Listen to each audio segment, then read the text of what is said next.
السلام عليكم ورحمة الله وبركاته. الحمد لله رب العالمين والصلاة والسلام على سيد الأنبياء والمرسلين. باب متى يسجد من خلف الإمام. قال أنس عن النبي صلى الله عليه وسلم فإذا سجد فاسجدوا. সম্মানিত দর্শক মণ্ডলী, আমরা তো সহিহ বুখারী শরীফের কিতাব সালাতের থেকে মাসাইলে সালাত, আহকামে সালাত আলোচনা করছি। আলহামদুলিল্লাহ, আজকের এই আলোচনার মধ্যে এই বিষয়টা আছে যে মাথায় ইয়াসজুদু মান খালফাল ইমাম। ইমাম সাহেবের পেছনে যারা মুক্তাদি হয়েছেন, খালফুন মানে পেছনে যারা রয়েছেন, মানে মুক্তাদি যারা হয়েছেন, তারা সেজদাটা দাঁড়ানো অবস্থায় সেজদা যাওয়া কখন শুরু করবেন, এই বিষয়টার আলোচনা। মাতা কখন? কলা আনাসুন, হজরতে আনাস বিন মালিক থেকে এই হাদিসখানা বর্ণিত আছে। আনিন নবী, তিনি রাসূলুল্লাহর নিকট থেকে শুনে দেখে এটা বর্ণনা করেছেন যে ফাইজা সাজাদা ফাসজুদু।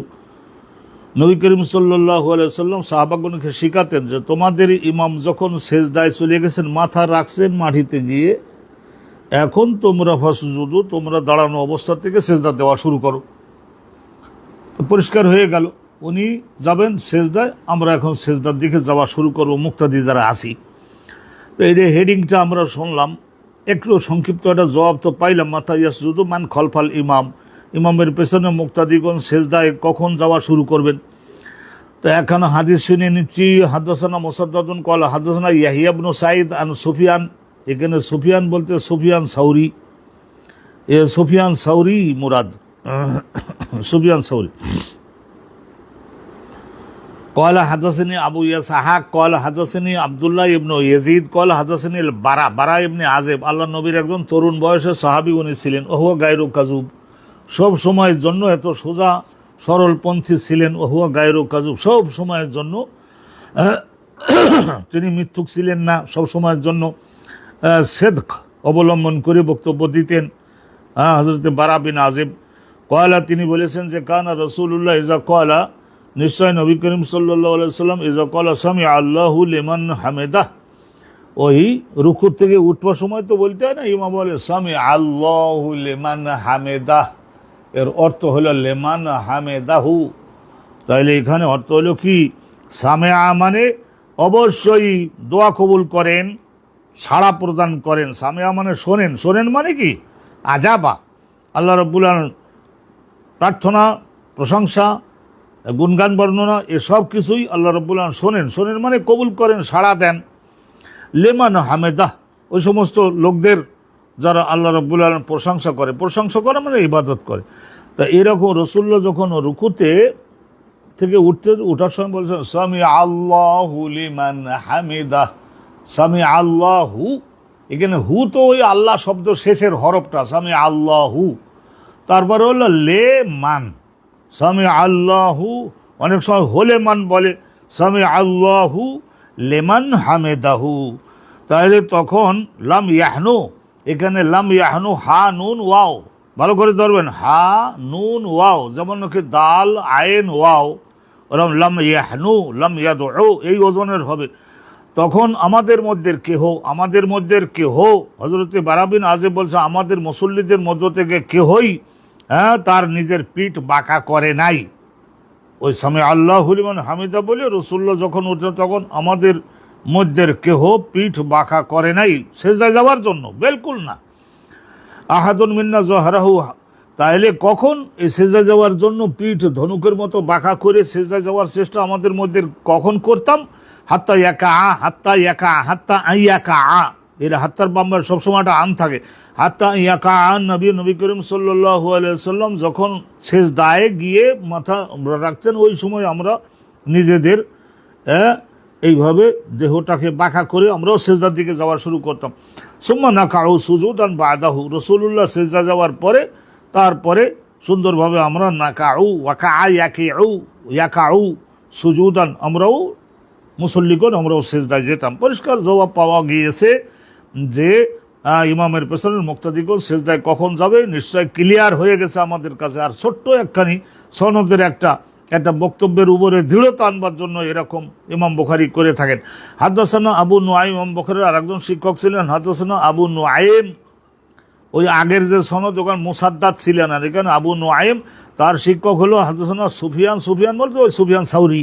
সুফিয়ান সাউরির বয়স ছিল 15 বছর বেশি।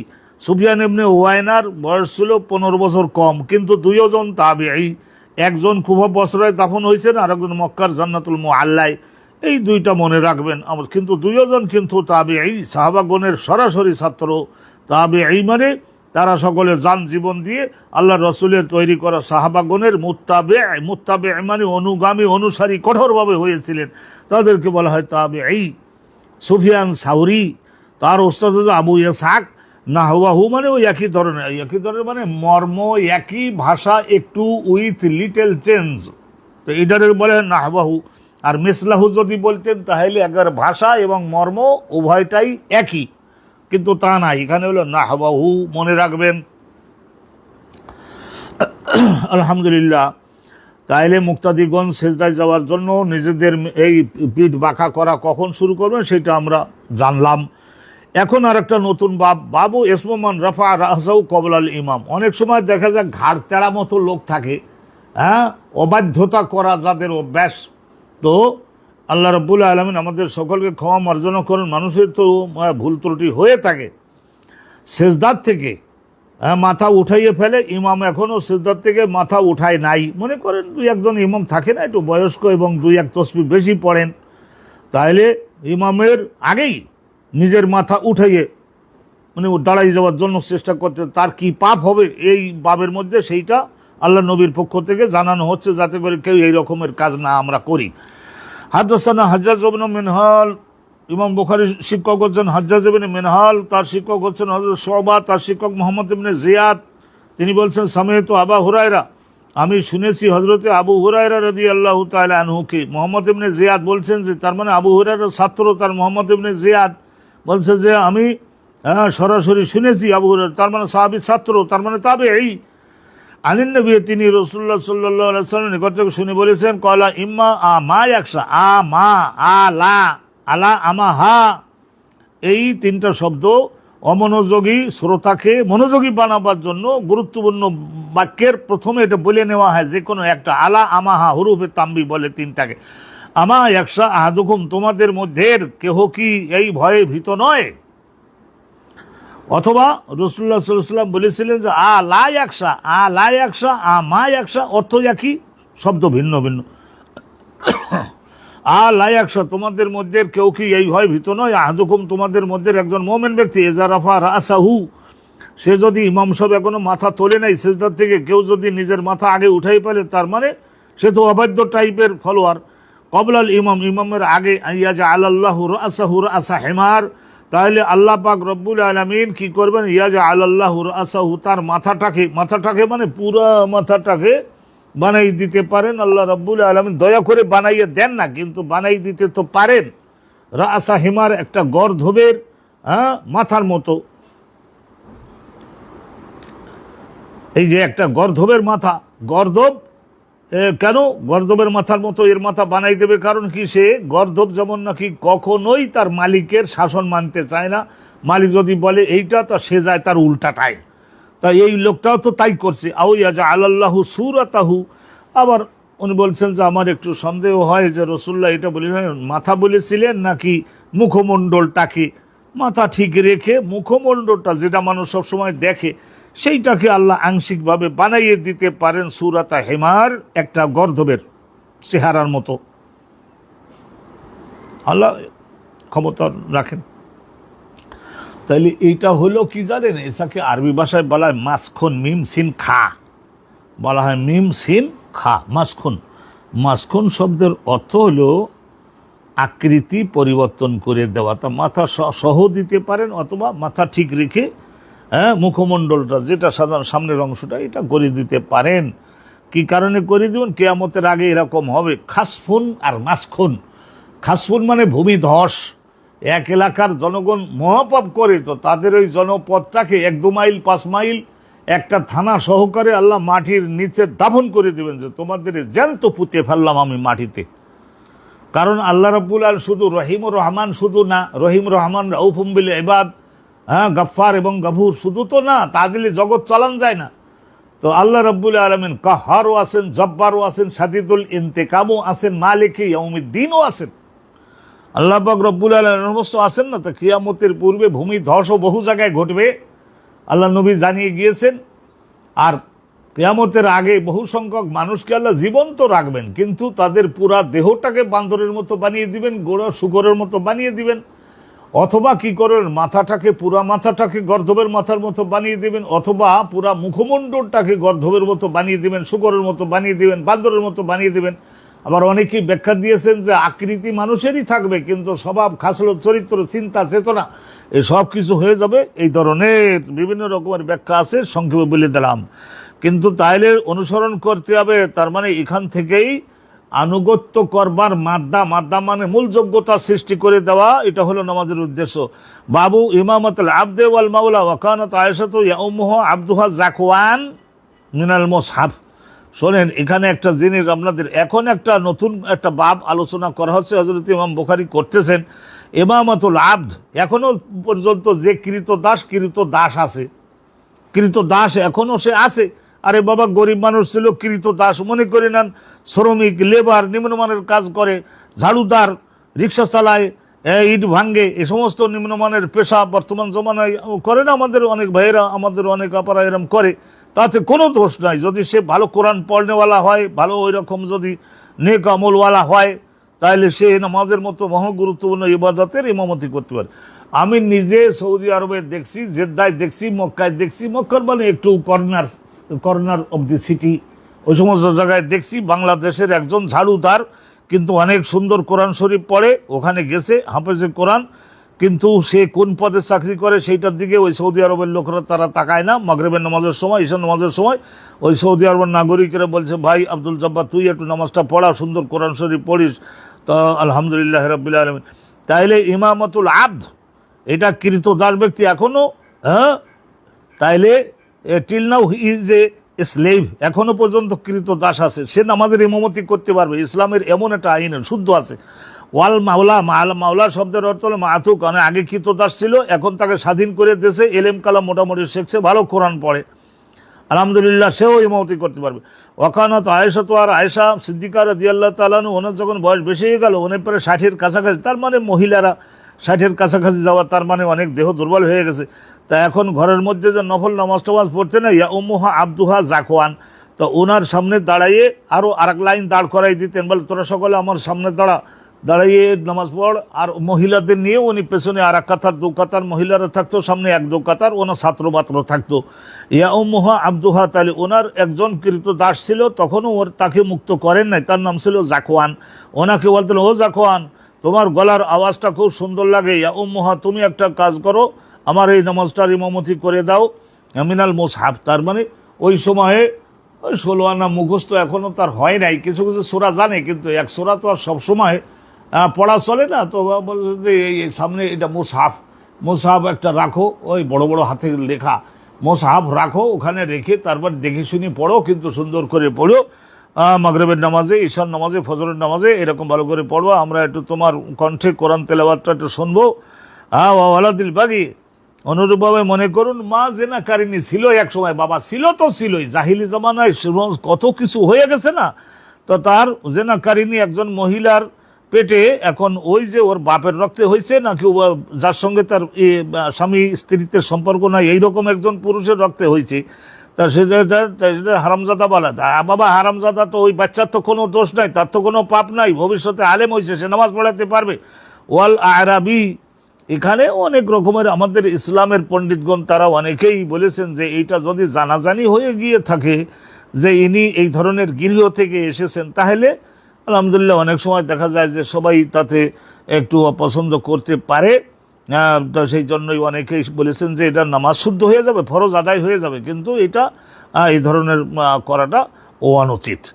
আবার ওয়াল আরাবি, পল্লীগ্রামের একেবারে পল্লীগ্রামের থেকে উঠে এসেছে, এখনো নগর সভ্যতা আর শহর সভ্যতা, আইন বিধান সবকিছু জানে না পল্লীগ্রামের লোক।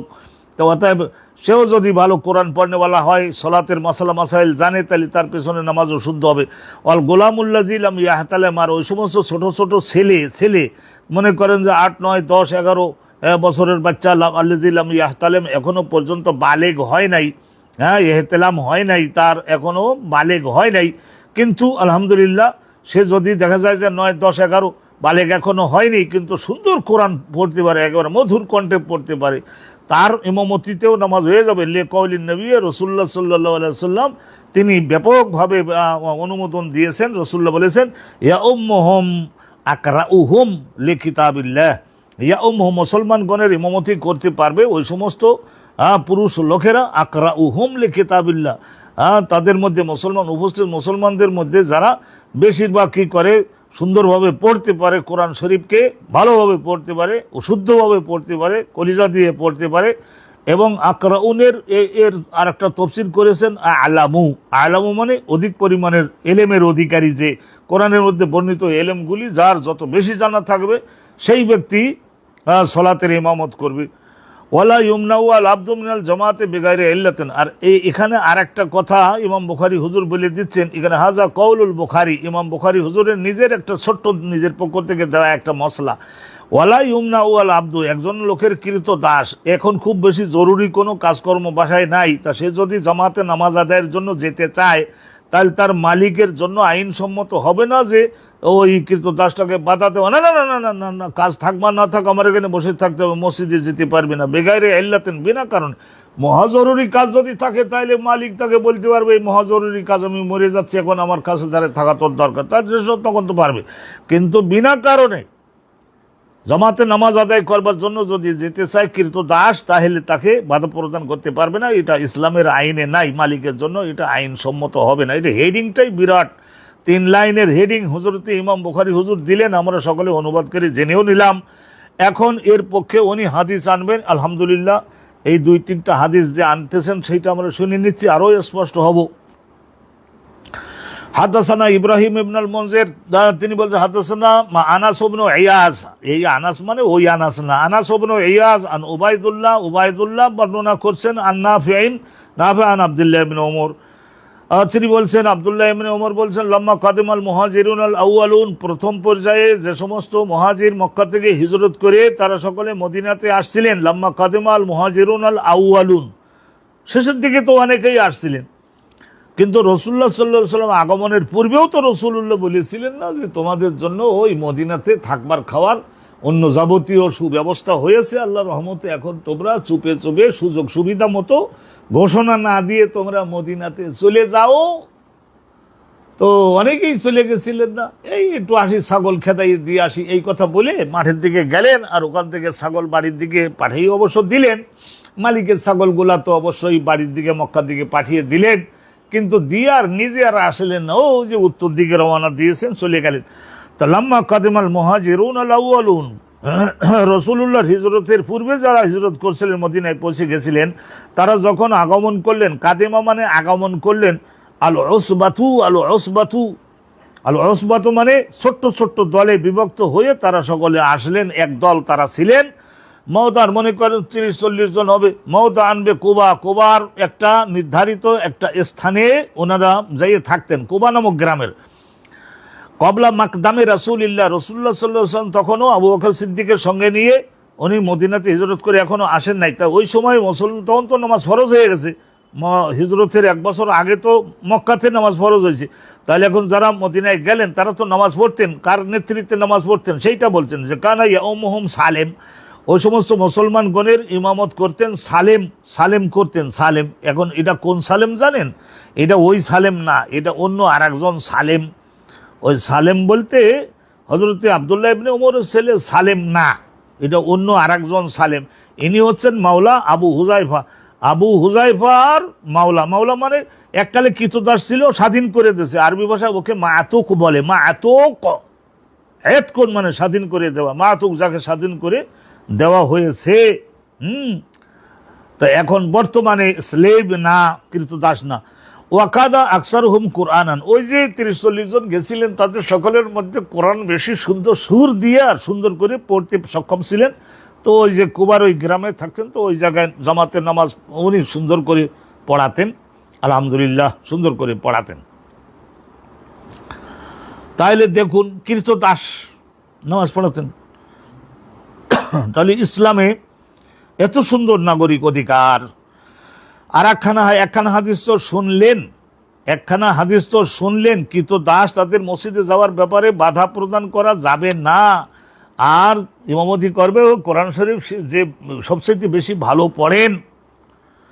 হাদাসানা মুহাম্মদ ইবনে বাশার, হাদাসানা মুহাম্মদ ইবনে বাশার, ইমাম বুখারীর শিক্ষক। আর একখানা হাদিস শুনছি, এখানে শুনে নিন। মুহাম্মদ ইবনে বাশার তার ইয়াহিয়া ইবনে কাত্তান, ইয়াহিয়া আল কাত্তান ক্বাল হাদাসানা শুবা ইবনুল হাজ্জাজ ক্বাল হাদাসানি আবু তাইয়াহ তার আনাস ইবনে মালিক আনিন নবী সাল্লাল্লাহু আলাইহি ওয়াসাল্লাম ক্বালা ইসমাউ ওয়া আতিউ। রাসূলুল্লাহ সবসময় বলতেন, ও আমার সাহাবা, হে আমার মুসলিম, আমার ছাত্রগণ, ইসমাউ ওয়া আতিউ, তোমরা সকলে তোমাদের কর্তৃপক্ষ এবং নেতৃত্ব দানকারীদের বক্তব্য মনোযোগ দিয়ে শুনবে। ও আতিউ, আর সব সময়ের জন্য তাদের আনুগত্য করো আনন্দের সঙ্গে, গৌড়ামি করবে না। তারপরে বললেন যে ওয়াইন উস্তুমেলা হাবশিয়ন, তোমাদের কারোর উপরে যদি আমেল মানে আমির বানাইয়ে দেওয়া হয়, হাবশি মানে সাধারণত একদিন আমি বলেছিলাম আপনাদেরকে, ওই যে সৌদি আরবের মক্কা শহরের একটু দক্ষিণ দিকে 100-150 মাইল দক্ষিণ দিকে ইয়ামানের দিকে গেলে ওই জায়গায় লোহিত সাগরটা লিটেল ন্যারো, ওখানে একটু সংকীর্ণ, যে প্রশস্ত ওখানে যে একটু ন্যারো হয়েছে, তারপর আবার প্রশস্ত। ওই জায়গা থেকে পাউড়ি দিয়ে, নৌকায় করে পাউড়ি দিয়ে পশ্চিম দিকে গেলে প্রথমে পড়ে সৌমাল, এখন বর্তমানে সৌমাল বলে, সদম মিমাল ইবলাম, সৌমাল সোমালিয়া যেটারে আমরা বলি, এই সৌমাল তার পশ্চিম বাড়ে। ওই জায়গায় আগে তো রসুল্লাহ জমানায় সবটাকে বলতো হাবাস বলতো, হাবসা। হযরত বিলাল যেখান থেকে আসছিলেন, বিলাল আজ হাবাস, বিলাল এসেছেন হাবসা থেকে। ওই দেশটার বর্তমানে নাম হয়েছে ইথিওপিয়া। চিন্তা করে দেখুন, ইথিওপিয়া 65% হলো মুসলমান, সুন্নি মুসলমান। সোমালিয়া আরো বেশি, 85 এইরকম।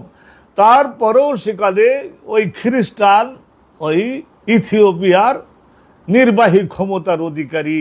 তাহলে কি কারণে? আমি অনুসন্ধান করে দেখলাম, কোন দল কলহে লিপ্ত।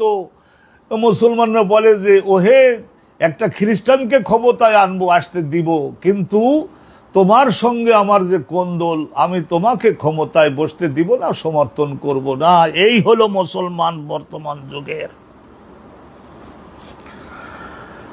আল্লাহ তুমি আমাদের রহমত দান করো।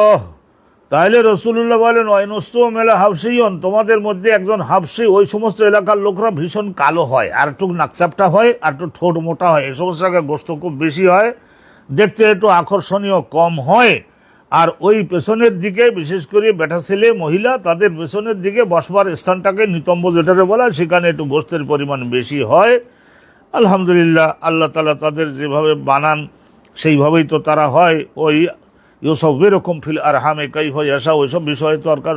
তো রাসূলুল্লাহ বললেন দৈহিক গঠনের দিক দিয়ে তোমাদের উপরে যদি আমির বানিয়ে দেওয়া হয় কখনো, তাহলে একজন হুবশিও বলে ওরা, হাবশি যদি আমি কালো, আর ওই ঠোঁট মোটা, নাকচাপটা, আর ওই যে দেহের পেছনের অংশ এরকম কান্না রাউসাউ জাবিবা, কিন্তু ওই দেহের তুলনায় মাথাটা একটু ছোট সাইজের হয়ে থাকে, মাথাটা মানান সাইজের অনেকের হয় না। তাই এখানে রাসূলুল্লাহ বলছিলেন যে একটা শুকনো আঙ্গুর আমরা কি বলি, শুকনো আঙ্গুরকে আমরা বলি না, এটা কিশমিশ বলি না, তো এরকম ভাবে শুকাইয়া যায়। তো এরকম কিশমিশের মতো শুকনো, ছোট সাইজের মাথা, একটু চেহারা আকর্ষণটা কম, এই রকমের একটা কালো চেহারার, আর যেটা বর্ণনা দিলাম। তো অনুরূপভাবে এমন একজন ব্যক্তি, কিন্তু তাকে আমির বানাবে কেন? নিশ্চয় তার এডুকেশন সো ব্রাইট, এডুকেশন তার অনেক ভালো। রাষ্ট্র চালাতে গেলে রাষ্ট্রবিজ্ঞান, অর্থনীতি, যুদ্ধবিদ্যা, এগুলি সাহস লাগে, দেহে ক্ষমতা লাগে, তিনজন ধরে নামানো লাগে, মঞ্চের থেকে আর ওঠানো লাগে। এই ধরনের একজন বুড়ো দুর্বল ব্যক্তিকে কোনো সময়ের জন্যই একটা পার্টির আমির বানানো উচিত নয়, নয়, নয়। আইনের বইতে পরিষ্কার বলা আছে। তাহলে নিশ্চয় দৈহিক দিক দিয়ে যে ক্ষমতাবান হবে, অনুরূপভাবে সেই পরিমাণে শিক্ষা, সেই পরিমাণে প্রিভিয়াস লাইফ স্টাডি করে দেখা গেল যে আলহামদুলিল্লাহ কোনো খেয়ানাত করে নাই, টাকা কড়ি লুটপাট তো দূরের কথা, সব যা কামাই করে তার মধ্যে বিরাট অংশ মানুষের খেদমতে দিয়ে দিতে পারে। তাইলে এগুলি আইনের বইতে লেখা আছে যে একটা দেশের প্রধানমন্ত্রী হওয়ার জন্য ক্রাইটেরিয়া এবং কোয়ালিটিজ কি কি লাগবে।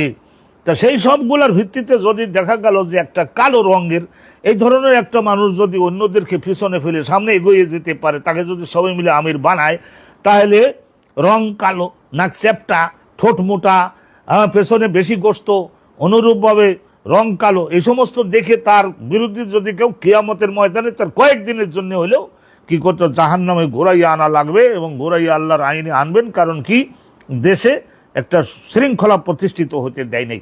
তাইলে এই জায়গায় একটা ইমামতের সোগরা, নামাজ হলো ইমামতের সোগরা, এর জন্য আমির নির্বাচনের যে কৌশল, অনুরূপভাবে ইমামতে কুবরা দেশ পরিচালনার জন্য ইমাম নির্বাচনের ওই একই কৌশল। বিস্তারিত আলোচনা ইনশাল্লাহ আপনাদের সম্মুখে সামনে রয়েছে, আমরা সেই সব বিষয়গুলো আসবো। তাই এখানে আর সেই আলোচনাগুলো বিস্তারিতভাবে এখানে টেনে আনা উচিত হবে না। তারপরে বাবুন ইজা লাম ইউতিম্মা আল ইমামু ওয়া আতাম্মা মান খালফাহু, অনুরূপভাবে এমন হতে পারে লাম ইউতিম্মা আল ইমামু, ওই দেশের যিনি শাসনকর্তা, কথা বলছি বলেন, দেশের যিনি শাসনকর্তা, তিনি হয়তো মনে করেন যথাযথভাবে ইসলামের আইনগুলো অনুসরণ করলেন না, হতে পারে। ইজা লাম ইউতিম্মা আল ইমামু, তাহলে ইমাম, দেশের শাসনকর্তা যিনি, তিনি হয়তো ইতমাম, ইসলামের আইনগুলি 16 আনা বাস্তবায়ন করছেন না। ও আতাম্মা মান খালফাহু, কিন্তু পেছনে মুক্তাদি যারা, তারা নামাজ পড়তেছে, ইমাম কি করলো সেই দিকে মনোযোগ না দিয়ে, অনেক ভক্তির সঙ্গে। অনেক সময় দেখা যায় যে সামনের ইমাম নামাজ পড়তেন, নাক চুলকানো, মাথার রুমাল ঠিক করা, তারপরে অনুরূপভাবে এই সমস্ত জামাকাপড় সোজা করা, এই সমস্ত 12 রকমের কাজে। আজকাল তো সমস্ত ওই ছবিতে তোলে না, এবং টেলিভিশনে প্রচার, সবকিছু মুসল্লির দেখে বুঝে নিতে পারে যে আরে এ তো কতটুকুই বা নামাজ পড়লো, আর কতটুকুই বা আল্লাহর ভয়ে ভীত হয়েছে। কিন্তু পেছনের মুক্তাদিগণ যদি দেখা যায় যে ওই সমস্ত নামাজের দাবি সমূহ পরিপূর্ণভাবে পালন করলো, তাহলে যারা পালন করলো তাদেরকে সেই পরিমাণে সওয়াব দেওয়া হবে। আর সামনের ইমাম যদি অতটা পালন না করে থাকে, তাহলে তার কমাই দেওয়া হবে পুরস্কার। পরিষ্কার কথাবার্তা। তার মানে ইমাম একটু ত্রুটি করেছে বলে পেছনের বলে যে না, আমরা ওর সাইডে একটু ডাউনে থাকি, তা তো করা যাবে না। এইটা শুনে নেন, এই সম্পর্কে রাসূলুল্লাহ কি বলতেছেন। হাদাসানা আল ফদল ইবনে সাহাল, ইমাম বুখারী হুজুরের একজন উস্তাদ, বলেছিলাম একবার যে ওনার উস্তাদের সংখ্যা হলো 1010 জন বা 20 জন, তাদের মধ্যে একজন হলো ফজল ইবনে সাহাল। قال حدثنا الحسن ابن موسى الاشياب, হাসান ইবনে মুসা আল আশিয়াব মানে দাড়ি চুল পাকা, গোপটোপ একেবারে 16 আনা সাদা হয়ে গেছে, সেই জন্যই আশিয়াব বলা হয়। হাসান ইবনে মুসা, তার শিক্ষক আব্দুর রহমান ইবনে আব্দুল্লাহ ইবনে দিনার। আব্দুল্লাহ ইবনে দিনার তো বিখ্যাত সুফিও ছিলেন, মুহাদ্দিস ছিলেন, ওলিও ছিলেন, মুজাহিদও ছিলেন, আপনারা শুনেছেন। তার ছেলে আব্দুর রহমান রিওয়ায়াত করতেছে যায়েদ ইবনে আসলাম থেকে, তিনি আতা ইবনে ইয়াসার থেকে, তিনি হযরত আবু হুরায়রা থেকে, আন্না রাসূলুল্লাহ কাল, রাসূলুল্লাহ সাল্লাল্লাহু আলাইহি ওয়াসাল্লাম একবার বলেছিলেন সাহাবাগণকে, ভবিষ্যতে জওর, জিম ওয়াওরা, জওর মানে জুলুমবাজ কোন শাসনকর্তা, হে মুসলমান জাতি, তোমাদের উপরে এসে পড়বে, চেপে বসবে। হতে পারে এমন টাইম আসবে, যেমন ওই যে ইয়াজিদের শাসন আমল, যেমন মারওয়ানের শাসন আমল, এরকম হয়েছিল না। তা কলা ইউসাল্লুনা লাকুম, তারা ওই গদিতে আছে, সেই জন্য তোমাদের সলাতের ইমামত তারাই করবে। ফাইন আসাবু, তারা যদি নামাজের অধিকার সমূহ সঠিকভাবে যদি পালন করে, নামাজের শর্তসমূহ সুন্নাত সমূহ তারা যদি সঠিকভাবে পালন করে, যদি তারা পালন করে, ফালাকুম ওয়ালাহুম, তাহলে তারাও পুরস্কার বেশি পাবে, তোমরাও পাবা। তারাও পাবে, তারা ভালো পালন করেছে, অর্থাৎ তারাও পাবে, তোমরাও পাবা। ওয়াইন আক্তাউ, তারা যদি অনেক বিষয়ে ভুল ত্রুটি করে, ওয়াইনলাম ইউসিবু, তারা যদি সঠিকভাবে আইন বিধান পালন না করে, তাহলে তোমাদের নামাজের স্বভাব তোমরা ভক্তি দিয়ে পড়েছো, সেই স্বভাব তোমরা পাবা। আর অনুরূপে তারা যে সমস্ত লাইনে গোলমাল করছে সেগুলোর একাব শাস্তি তাদের বিরুদ্ধেই হবে। ফালাকুম ওয়া আলাইহিম, তোমাদের জন্য নামাজটা রহমতের হয়ে দাঁড়াবে, আর তাদের জন্য আযাব দুঃখ কষ্টের হয়ে দাঁড়াবে। সেজন্য তো তোমাদের কোনো জবাব আল্লাহর কাছে দিতে হবে না। অতএব তাদের বিরুদ্ধে বিদ্রোহ করবে না। রাসূলুল্লাহ বলে দিলেন তাদের বিরুদ্ধে বিদ্রোহ করবে না। বিদ্রোহ করলে মুসলমান জাতি আরো বেশি ক্ষতিগ্রস্ত হবে। বিদ্রোহ করলে তখন মুসলমান জাতি আরো বেশি পরিমাণে ক্ষতিগ্রস্ত হবে। শাসক না থাকলে তখন যে নৈরাজ্য তৈরি হবে, তো ওই ফাসেক ফাজের শাসক থাকলে যতটুকু হচ্ছিল তার থেকে অনেক বেশি। এগুলো কিতাবুল ফিতানের মধ্যে বিস্তারিত আলোচনা আসবে, ওখানে ইনশাআল্লাহ আমরা আপনাদের উদ্দেশ্যে যদি খোদা তাআলা দয়া করেন তৌফিক দান আমরা আলোচনা সহ উপস্থিত হব। আলহামদুলিল্লাহ, এখানে গেল, এটাকে এখানে হাদিস গেল আর হেডিং গেল, তো আলহামদুলিল্লাহ আমরা শুনলাম এবং বুঝলাম। আশা করা যায় এখানে কোনো প্রকার অস্পষ্টতা নাই। বাবু ইমামাতুল মাফতুন, ইমামাতুল মাফতুন, একজন মনে করুন যে মাফতুন ব্যক্তি যদি মসজিদে এসে ইমামতি করে, তাহলে তার বিরুদ্ধে কি বিদ্রোহ করে, নামাজ পড়াতে দাঁড়ালে পেছন থেকে বিরাট একটা তলোয়ার নিয়ে, মেশিন গান নিয়ে, রাইফেল নিয়ে, বন্দুক নিয়ে, তারপর এই সমস্ত নিয়ে তারপর তারপরে হামলা করার অনুমোদন ইসলামে আছে নাই। ইমামাতুল মাফতুন, মাফতুন শব্দের অর্থ হলো যেমন নাকি একজন হক খলিফার বিরুদ্ধে ফিতনা, ফিতনা মানে রক্তারক্তি তৈরি করেছে, সেই অভিযানে ও শরিক হয়েছিল, আবার মসজিদে এসে ইমামতিও করতেছে, এই ধরনের ব্যক্তিকে বলা হয় মাফতুন। হক খলিফার বিরুদ্ধে ফিতনা তৈরি করেছে, দাখালা ফিল ফিতনাতে, ফিতনা তৈরিমূলক কাজে, যেমন হযরত ওসমানের বিরুদ্ধে করেছিল যারা, ওই 500 মিশরের লোক আসছিল না, তারাই তো মসজিদে নববীতে কি করেছিল, ইমামতিও করতেছে, তাদের সুন্দর করে গলা টেনে টেনে কেরাত পড়তেছে। এখন যেমন নাকি কোনো একজন মুবতাদে বেদাতি, বেদাতি মানে দাড়ি 16 আনা কেটে ফেলেছে, তাইলে এই সুন্নাত তার খেলা করেছে। অনুরূপভাবে আহলুস সুন্নাত ওয়াল জামাতের যে সমস্ত প্রতিষ্ঠিত বিশ্বাসগুলি সেগুলির সঙ্গে সংঘর্ষ বাধায় এই ধরনের কোন ব্যক্তি। মনোযোগ দেন, বাবু ইমামাতুল মাফতুন,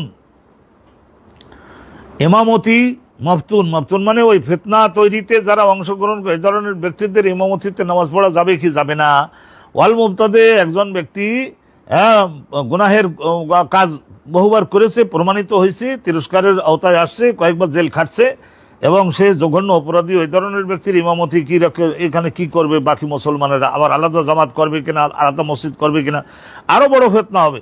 ওয়াকাল আল হাসানু, হযরতে হাসানে বসরি, এখানে হাসান মানে হাসানে বসরি রাহমাতুল্লাহি আলাইহি, উনি 70 জন সাহাবীর ছাত্র হয়েছিলেন। হাসানে বসরি উনি বলছেন যে সল্লে ওয়ালাইহি বিদআতু, তার পেছনে নামাজ যদি শুরু করে দেয় তা তুমি তার পেছনে নামাজ পড়বা। ওয়ালাইহি বিদআতু, আর সে যে বেদাত করে, সে বেদাত করে যে গুনার কাজ যে করছে সেগুলির শাস্তি সে জগতেও ভোগবে, পরকালেও ভোগবে, তুমি তো আর ভোগবা না, তা এখন দুই জামাত করা যাবে না। হাসানে বসরি বলতেন ওয়াকাল লানা মুহাম্মদ ইবনে ইউসুফ, ওয়াকাল লানা মুহাম্মদ ইবনে ইউসুফ, মুহাম্মদ ইবনে ইউসুফ ইনি আমাদিগকে বলেছেন, ওয়াকাল লানা মুহাম্মদ ইবনে ইউসুফ কল হাদাসানা আল আউজাঈ কল হাদাসানা যুহরি। আর হযরত ইমাম বুখারী বলতেছেন, হযরত ইমাম বুখারী বলতেছেন যে আমাদের জন্য এই হাদিসটা বর্ণনা করে মুহাম্মদ ইবনে ইউসুফ, তার আউজাঈ, ইমাম আউজাঈ, তার শিক্ষক যুহরি, তার শিক্ষক হুমায়দ ইবনে আব্দুর রহমান, তার শিক্ষক উবাইদুল্লাহ ইবনে আদি ইবনে আল খিয়ার, এই আদি ইবনে আল খিয়ার এই সাহাবী, উবাইদুল্লাহ ইবনে আদি ইবনে আল খিয়ার, আন্নাহু দাখালা আলা ওসমান, তাইলে এই উবাইদুল্লাহ ইবনে আদি ইবনে আল খিয়ার ইনি একবার হযরতে ওসমান ইবনে আফফান যখন গৃহবন্দী, মদিনাতে অলরেডি ওই মিশরের থেকে আসছিল না ওই 500 জন, সেই 500 জনের মধ্যে ছদ্মবেশে বহু ইহুদি ইসলাম কবুল করে সেই রকম দাড়ি টুপি টুপি নিয়ে তারপরে ওই 500 লোকের মধ্যে ঢুকে পড়েছিল। তাদের একটা প্রোগ্রাম ছিল যে মুসলমানদেরকে শাসক বিহীন করে ফেলো, মুসলমানদেরকে শাসক, যোগ্য শাসক বিহীন করে ফেলো, তাহলে তাদের ধ্বংস অনিবার্য হবে, তাদের সাম্রাজ্য কেড়ে নেওয়া যাবে। হযরতে হজরতে ওমর বিনুল খাত্তাবকে তারা শহীদ করলো। এরপরে হজরতে ওসমান 12.5 বছর তারেও দেওয়ার জন্য তারা সকলে ঢুকেছে না।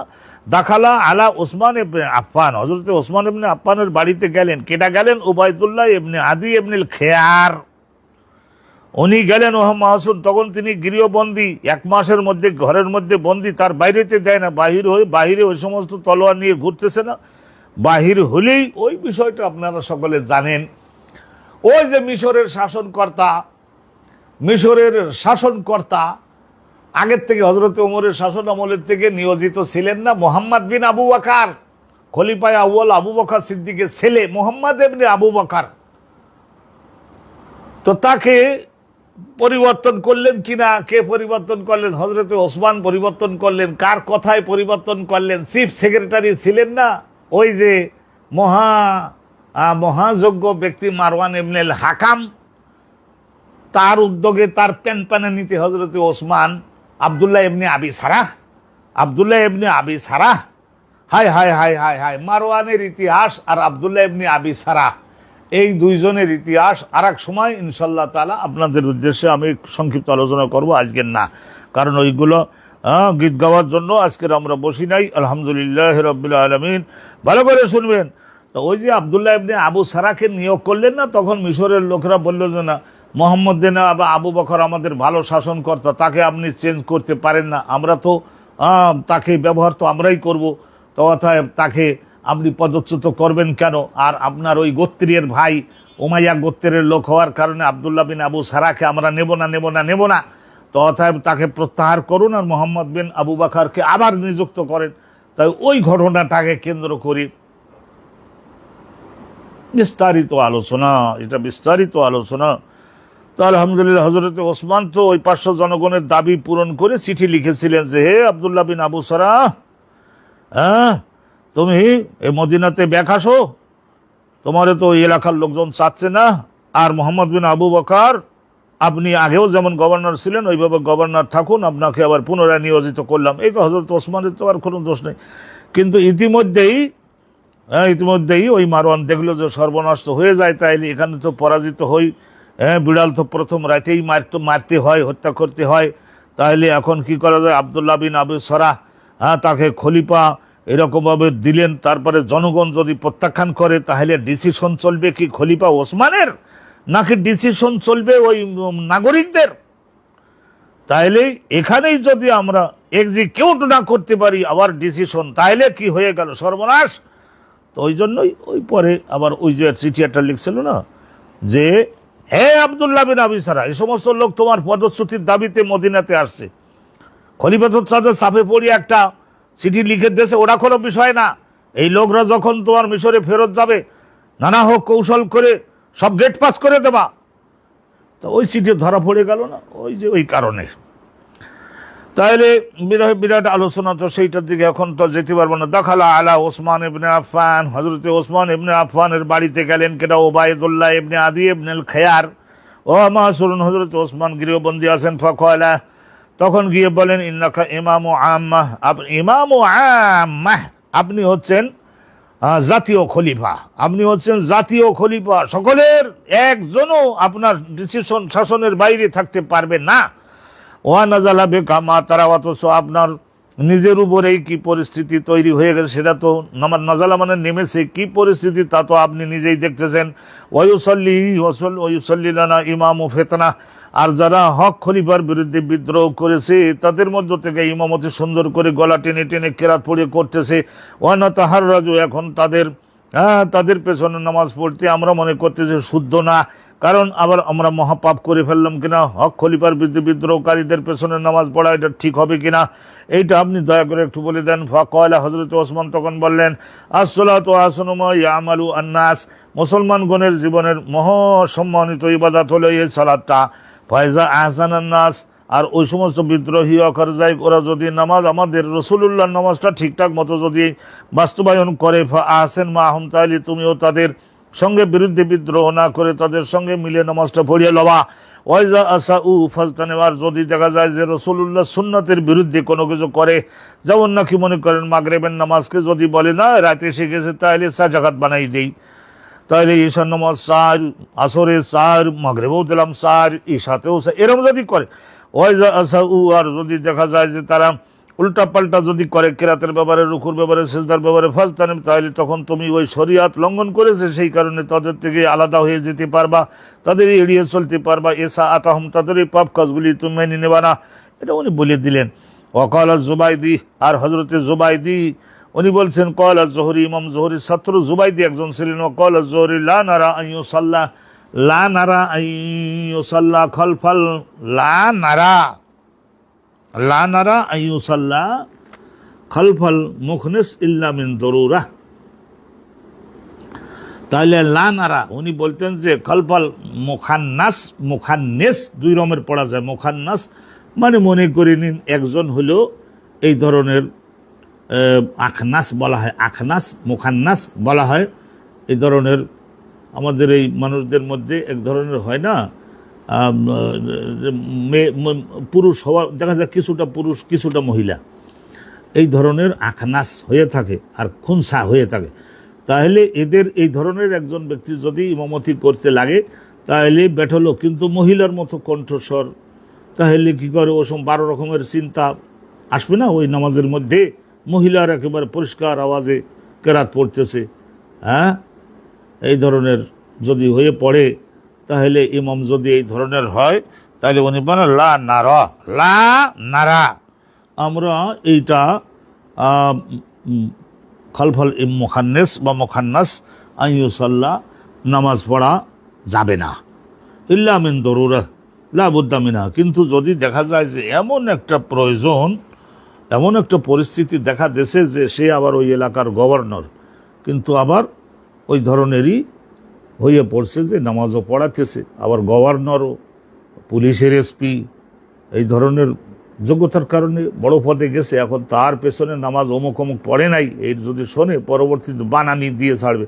তাহলে এই ধরনের দরুরাত লাবুদ্দা মিনা, অনিবার্য পরিস্থিতি তৈরি না হলে মুখান্নাস, হিজলা যেগুলোকে আমরা বলি হিজলা, হ্যাঁ, তাহলে তাদের একটা ভাবভঙ্গি কথার মধ্যে দেখেন না কিরকম। আমাদের দেশে বহু এই ধরনের হিজলা, অনেকেই বলেছে যে এগুলি ওই যে কিয়ামতের আলামত। আল্লাহ বলেছেন যে তোমরা সকলে গুনাহের কাজ পরিত্যাগ করো, আল্লাহর ইবাদত করো, অন্যথায় তোমাদের সকলের স্বভাবের মধ্যে পরিবর্তন করে দিব, গঠনের মধ্যে পরিবর্তন করে দিব, তোমাদের ভূমি ধসের মাধ্যমে মাটির নিচে তোমাদের পুঁতে ফেলবো। এরকম অনেক বিষয় আল্লাহ রাব্বুল আলামিনের নবী আমাদেরকে জানিয়েছেন না। তাই এই যে বেশি বেশি পরিমাণে হিজলা যে বাহির হচ্ছে, তাহলে হিজলার পেছনে নামাজ আদায় অনিবার্য কারণ যদি না থাকে, তাহলে না পড়া আর আইন। এটা আমরা কি জানলাম? এটা আমরা জানলাম আলহামদুলিল্লাহ একখানা হাদিস থেকেই তো জানলাম। ইমামাতুল মাফতুন নাকি এটা এর এত বড় হেডিং, সুবহানাল্লাহ ওয়া বিহামদিহি। হযরত ইমাম বুখারী দেখলেন না, এখানে এক হেডিং এর মধ্যে 1, 2, 3, 4, 5, তারপরে 6 লাইনের হেডিং আলহামদুলিল্লাহ রাব্বিল আলামিন হুজুর ব্যাখ্যা করে দিয়েছেন। ইমাম বুখারী হুজুরের এই কিতাবখানা রচনার ক্ষেত্রে হাদিস তো আর উনি ওর মধ্যে কিছু তো ঢোকাতে পারেন না, কিন্তু হেডিং এর মধ্যে ওনার বিজ্ঞতা উত্থাপন করে মানব জাতিকে অনেক বড় ধন্য করেছেন। এখন হাদিস খানা শুনে, হাদাসানা মুহাম্মদ ইবনে আবান ক্বাল হাদাসানা গুন্দার, গুন্দার আসলে ওনার নাম ছিল আর এক রকম গুন্দার। উস্তাদের কাছে পিড়াপিড়ি সহ একটা জিনিস আদায় করেই ছাড়তেন, তো সেই জন্য ওনারে বলা হয়েছিল যে ওনার উস্তাদ একবার বলছে, ও হে গুন্দার, গুন্দার পিড়াপিড়ি যে করে একটা জিনিস আদায় করেন, বলে পরে শোনো, না না হুজুর আমার টাইম হবে না, এখনই বলে দেন, এখনই বলে দেন। মোহাম্মদ ইবনে আবান তার শিক্ষক আছেন হযরতে গুন্দার, গুন্দুর দুই রকমের পড়া যায়। আন শুবাতা আন আবি তাইয়াহে আন্নাহু সামিআ আনাস ইবনে মালিকেন ক্বালা ক্বালা নবী সাল্লাল্লাহু আলাইহি ওয়াসাল্লাম আবি যাররিন, হযরতে নবী পাক একবার বলেছিলেন হযরত আবু যার গিফারিকে, ইসমা ওয়া আতিআ, তোমার শাসনকর্তা, তোমার সিদ্ধান্ত, গার্জিয়ান, তার বক্তব্য তোমাকে শুনতে হবে এবং মানতে হবে। ওয়ালাউলি হাবশি, হাবশি ওই আফ্রিকা মধ্যে যেটা বললাম সোমালিয়া আর কি ইথিওপিয়া, ওই সমস্ত এলাকার অনুরূপভাবে সুদান ফুদান, এই সমস্ত এলাকারও কিছুটা কালো এলাকা আছে। ওই কালো এলাকা তাছাড়া আরও আছে, ওই আলজেরিয়ার ওই সমস্ত জায়গায় তো অবশ্য আলজেরিয়া নাইজেরিয়া কিছু আছে বর্তমানে, এই যে বুরকিনা ফাসো টাসো এই সমস্ত এলাকার দেখছেন না, হীরকখণ্ডের মতো শাসনকর্তা এবং নাগরিকরা আলহামদুলিল্লাহ আখেরাতে যে হজরত সবাই বলতেন, ওনারা বলেন যে আমি ছেলেই হজরত বিলাল, হজরত বিলাল কৃতদাস, হজরত বিলালের আমি কৃতদাস। একটা দেশের প্রেসিডেন্ট কি সুন্দর করে বলে, আল্লাহ তুমি তাদের দেশের আরো বেশি করে উন্নতি দান করো। তা রাসূলুল্লাহ বলতেন ওয়ালাউলে হাবশিয়ান, তোমাকে যদি আনুগত্য করতে বলা হয়, বক্তব্য শুনে বাস্তবায়ন করতে বলা হয় একটা হাবশি কাদের বলতো, ওই যে সোমালিয়া আর ওর পশ্চিম বাড়ে ওই এলাকাটাকে প্রধানত বলা হতো হাবাস। হাবাস মানে কালো রঙের লোকজনের বসবাসের অঞ্চল। আলহামদুলিল্লাহ এই তাহলে হাবশি কানার আসাহু জাবিবার ওই সমস্ত এলাকার লোকদের দেহের গঠনের মধ্যে নাকচাপটা হয়, অনুরূপভাবে উপরের ঠোঁট নিচের ঠোঁট এই দুটি খুব মোটা হয়, অনেক গোস্ত বেশি হয়।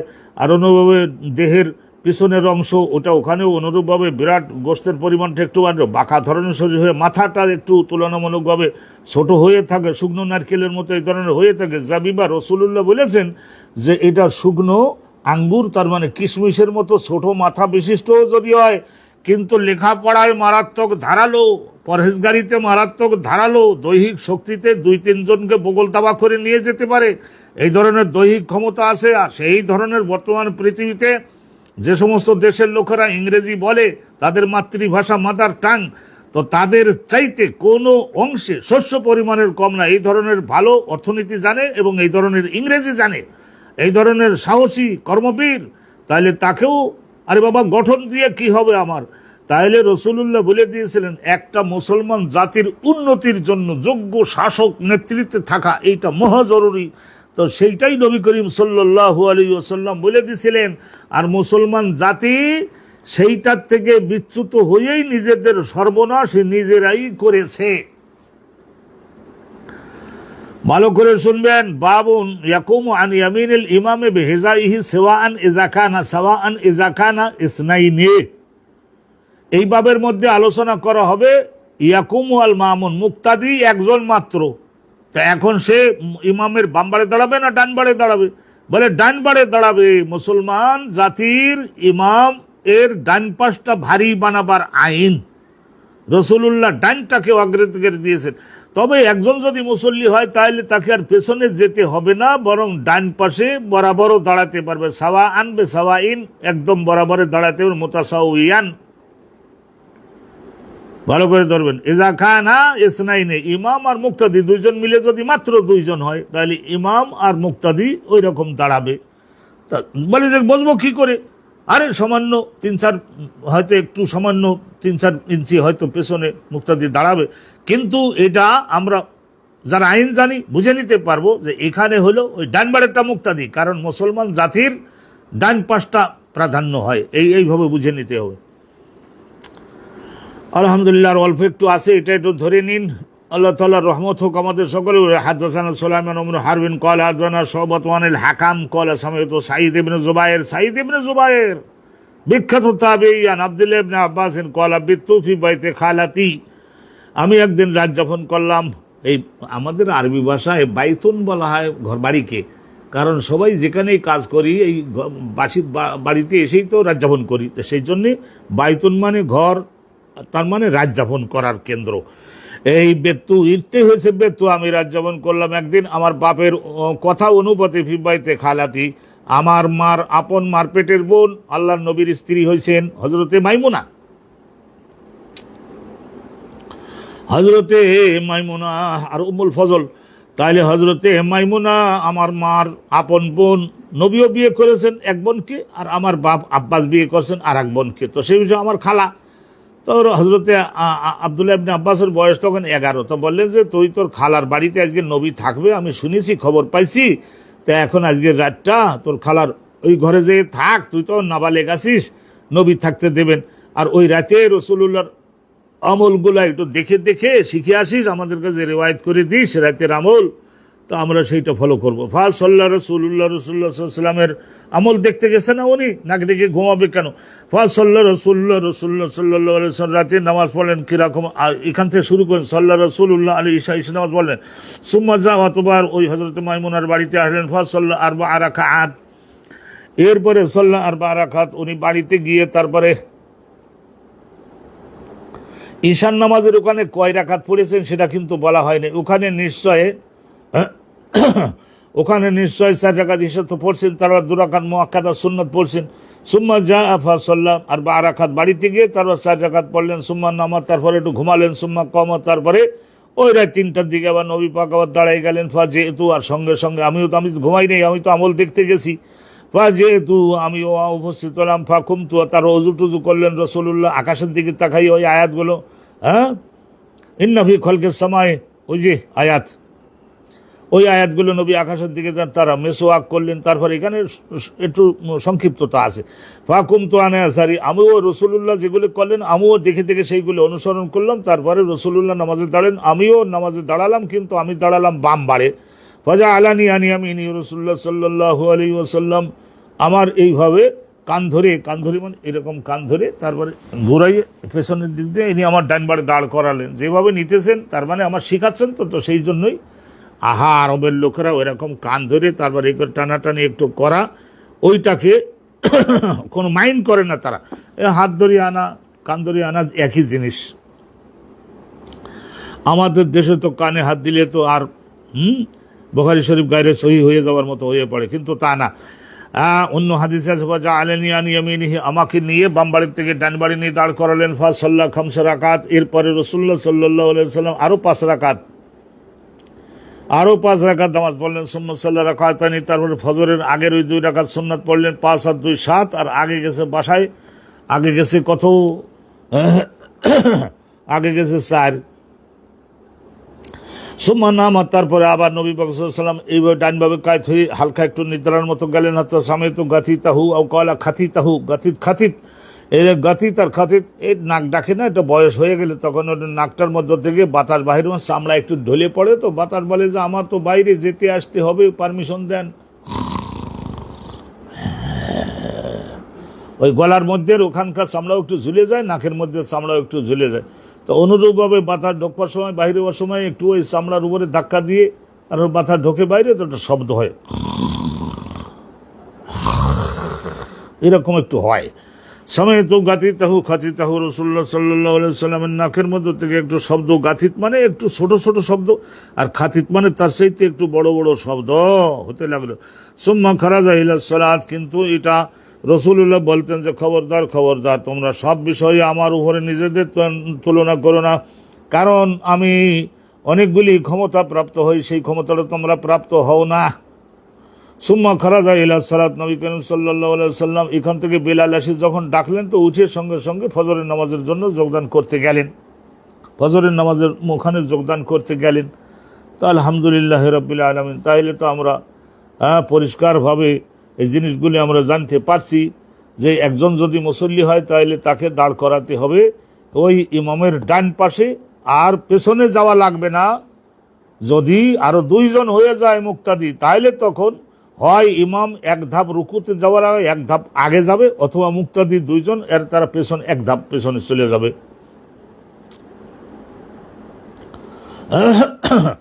তো এইটা আমরা আর একটা বাব এখানে আপনাদের জন্য নিবেদন করছি, একটু মনোযোগ, অ্যাটেনশন মেহরবানি করে দিন।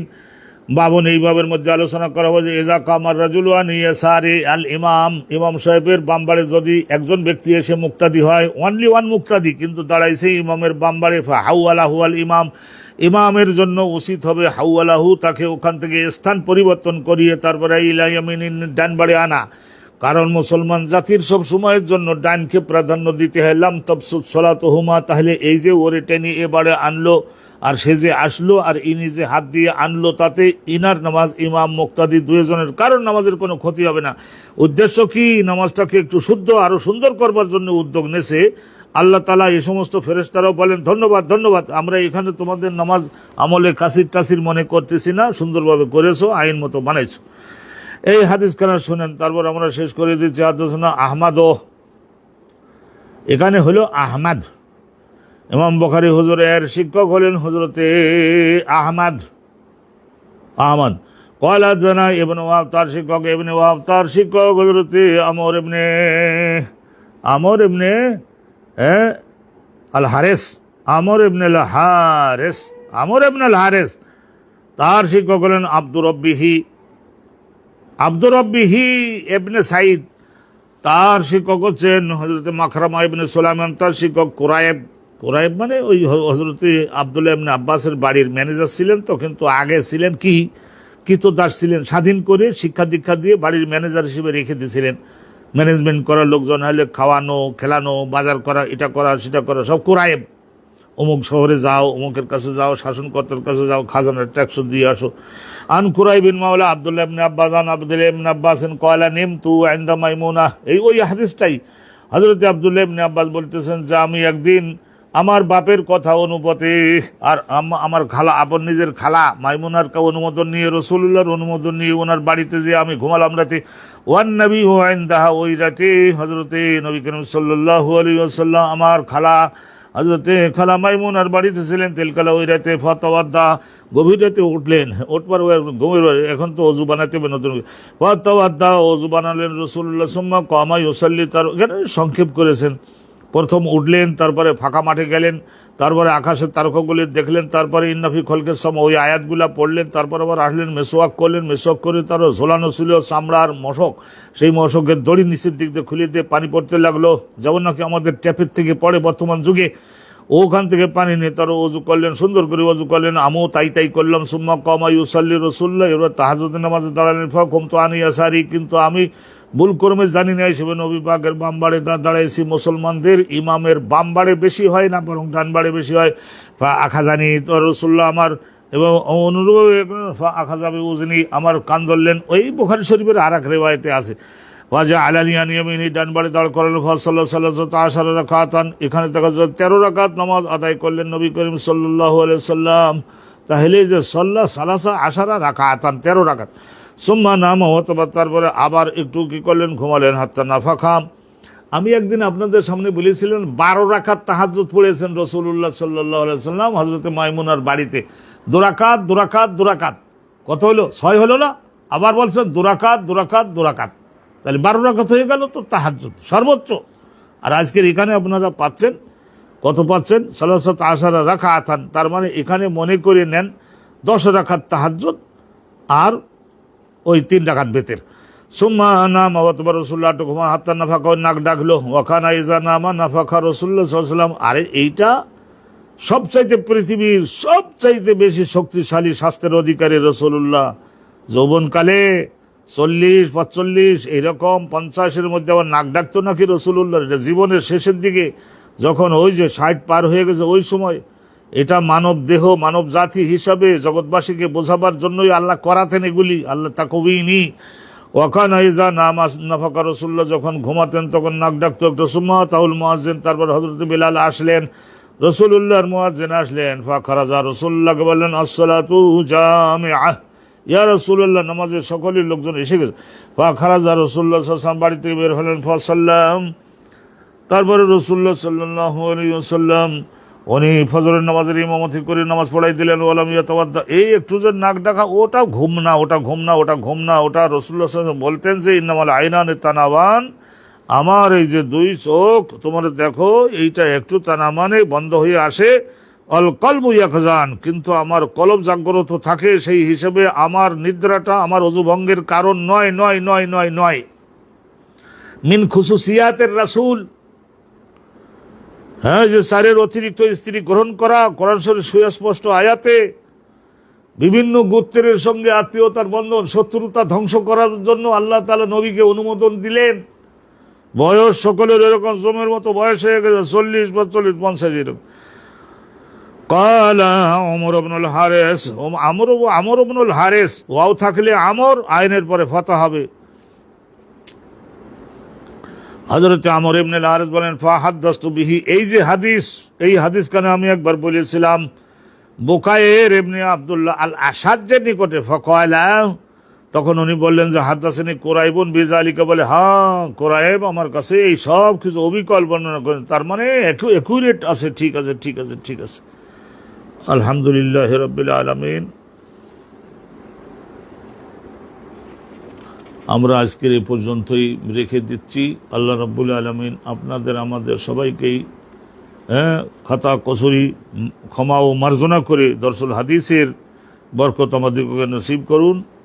আগামীকাল আবার আল্লাহ তাআলা রহমত দান করলে এখান থেকে আমরা এই যে 97 সাফা, সহিহ বুখারীর 97 সাফা কিতাবুল সালাতের মধ্য থেকে আমরা বিভিন্ন গুরুত্বপূর্ণ বিষয়ের উপরে আলোচনা শুনেই চলেছি। আল্লাহ আমাদের হৃদয়কে আলোকিত করুন আর সালাতের হাকিকত আমাদেরকে নসিব করুন, মঞ্জুর করুন। সুবহানাল্লাহি ওয়া বিহামদিহি সুবহানাল্লাহিল আযীম। আজকের এ পর্যন্তই। আসসালামু আলাইকুম ওয়া রাহমাতুল্লাহি ওয়া বারাকাতুহু।